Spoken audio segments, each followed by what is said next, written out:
हमने यहाँ पे लिखा है ना, अंग्रेजी सीखने का आसान तरीका। हकीकत में आपको मैं यहाँ बताता हूँ कि बिल्कुल आसान तरीके से बताऊंगा। देखें, ये मैंने तीन पार्ट्स लिखे हैं, तीन डिफरेंट सेंटेंसेस लिखे हैं। वैसे तो तीन तीन सेंटेंस है, लेकिन स्ट्रक्चर इनका अलग अलग होगा।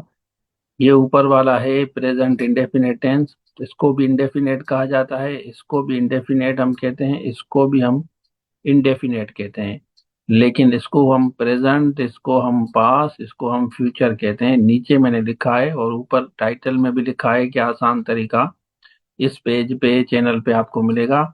ये मैंने लिखा है प्रेजेंट इंडेफिनेट। अब हमने लिखा ही अटेंड्स द क्लास। ही और शी के साथ आपको पता है बिल्कुल बेसिक चीजें हैं, बेसिक से लेकर एडवांस तक इस पेज पे, चैनल पे आपको मिलेगा। यहाँ आपको एस डालना होगा, ठीक है, ही और शी के साथ। फिर यहाँ पे जब क्वेश्चंस में आप कन्वर्ट करेंगे इंटरोगेटिव, तो यहाँ डज डालेंगे और यहाँ पे जो एस ये आ रहा है ना, ये खत्म हो जाएगा आपका। उसके बाद अगर आप इसको नेगेटिव में करेंगे तो नेगेटिव में भी आपका यहाँ पे डज आएगा, ठीक है, ही डज। और ये जो अटेंड्स वाला वर्ड है ना, ये अटेंड हो जाएगा। इसको हम कहते हैं प्रेजेंट इंडेफिनिट टेंस। तो अब इसकी उर्दू भी बताता हूँ। वो क्लास अटेंड करता है, ठीक है।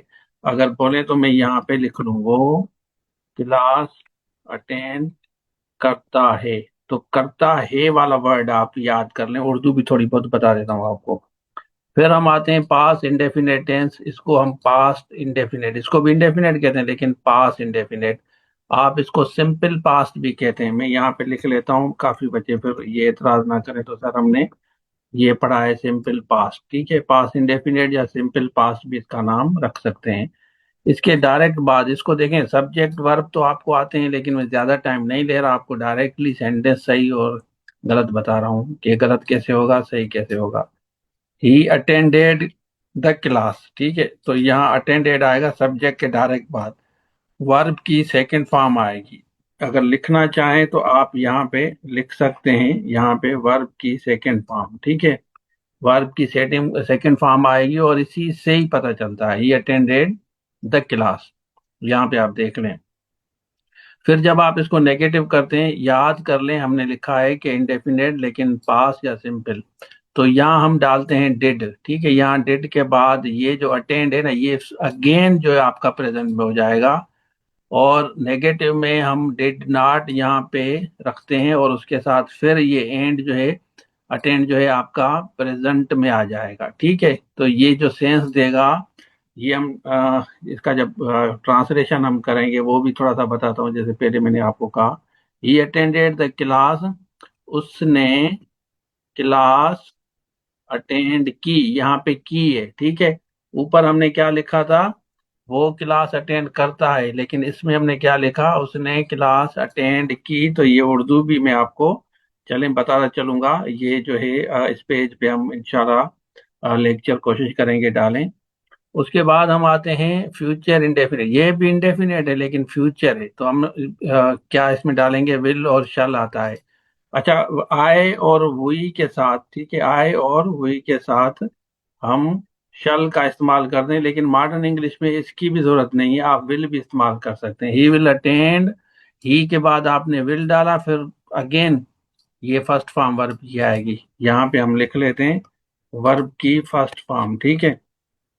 वर्ब की यहाँ पे फर्स्ट फॉर्म, इसकी मीनिंग भी बताता हूँ। जब आप इसको क्वेश्चंस में कन्वर्ट करेंगे तो यहाँ विल आएगा, अगेन यहाँ पे आपकी वर्ब की फर्स्ट फॉर्म आएगी और यहाँ क्वेश्चन मार्क जरूर आएगा आपका, ये सब में देना है आपको। और उसके बाद नेगेटिव में ही विल नॉट अटेंड। अब काफी बच्चे विल के बाद क्या करते हैं, क्योंकि यहाँ ही आ रहा है ना, ऊपर हम पढ़ के आए हैं इंडेफिनेट में, प्रेजेंट में, तो यहाँ अटेंड एस देते हैं। ये पेपर में भी आता है, लेकिन मेरे ख्याल में आपको क्लियर है कि यहाँ ऐसे नहीं आएगा। विल और शल के साथ कभी भी ही या शी कुछ भी आए, यहाँ ऐसे नहीं आता, ठीक है।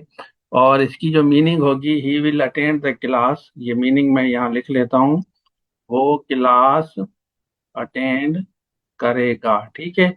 तो यहाँ तक मेरे ख्याल में काफी। आज ये हमने इंडेफिनेट आपको सारे बता दिए, प्रेजेंट हो गया, पास्ट हो गया और ये फ्यूचर हो गया। कल इंशाल्लाह कंटिन्यूस फिर परफेक्ट सीखेंगे, तो इस तरह हम इसको लेके चलेंगे। तो इस पेज पे, चैनल पे इंशाल्लाह हम आपको अंग्रेजी हम आपकी अच्छी करेंगे और पेपर भी सॉल्व करेंगे फ्यूचर में, ठीक है। Thank you so much. और इस वीडियो को आप जरूर शेयर करें, शेयर करेंगे तो किसी और का भी फायदा होगा, और मेरे ख्याल में आप इसको जरूर शेयर करेंगे। Thank you so much. Allah Hafiz.